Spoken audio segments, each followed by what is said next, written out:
வணக்கம்.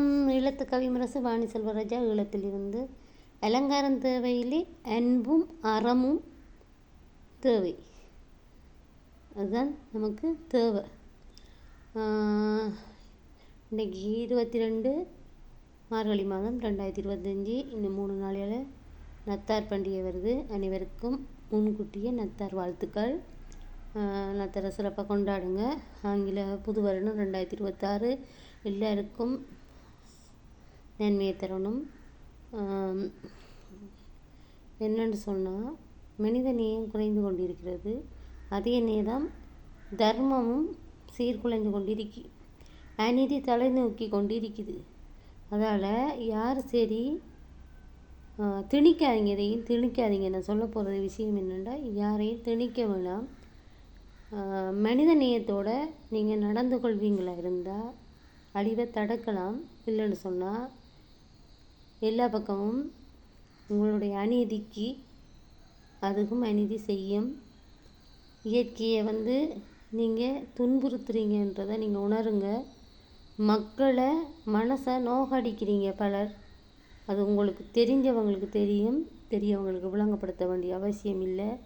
உங்களோட சொத்துகளுக்கு ஆசைப்படுங்க, மற்றவங்களோட சொத்துகளுக்கு ஆசைப்பட வேண்டாம். உங்களுடைய நன்மையை செய்யாட்டி ஒதுங்குங்க, தீமையை செய்ய வேணாம். எதுவும் நிரந்தரம் இல்லை. நிம்மதியாக வாழ வைக்கிறது தான் அகிம்சை. சரியா? அதனால் உங்களோட சேவையை பொறுத்து உங்களுக்கு அது என்னவா மாறும்ன்றது உங்களுக்கு தெரியும். இயற்கையோடு விளையாடுறது, இயற்கையை அழிக்கிறது எல்லாம் உங்களோட செய்காரியங்களும் சேவைகளும்.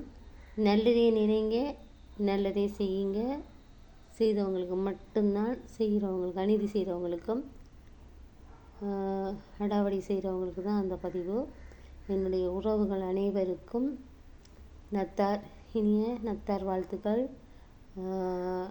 நடந்து முடிஞ்சதை நினைச்சிட்டு வருத்தத்தில் இருந்து மீண்டு கொஞ்சம் கொஞ்சமாக உங்களோட வேலையில் சொந்தமாக செய்ய பாருங்கள்.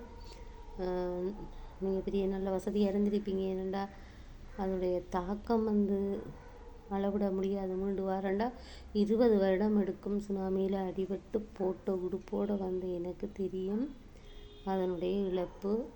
அதுக்கு முறையே நிறைய அனர்த்தங்களில் அடிபட்டிருக்கிறோம்.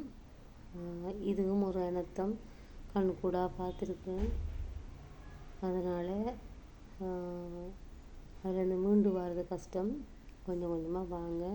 2026 நல்ல மனிதர்களாக மனித நேயத்தோடு வாழுங்க என்று சொல்லிக்கொண்டு, என்னுடைய அன்பையும் ஆதரவையும் எனக்கு தந்திருக்கிற முழு உறவுகளுக்கும் உண்மையாகவே என்னுடைய மனமார்ந்த நன்றியை தெரிவித்து கொண்டிருக்கேன்.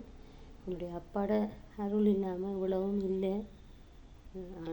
ஆன்மீகத்தில் இருந்தாலும் எல்லாரும் எனக்கு சகோதரன்தான். யாது மூரே யாவரும் கேளீர், அன்பும் அறமும் தான் தலைச்சி நிற்கும். அதர்மம் எங்கே இருக்குதோ அங்கே இயற்கையை கட்டுப்படுத்த முடியாது. நன்றி, வணக்கம். ஈழத்து கவிமரசு வாணி செல்வராஜன். நன்றி.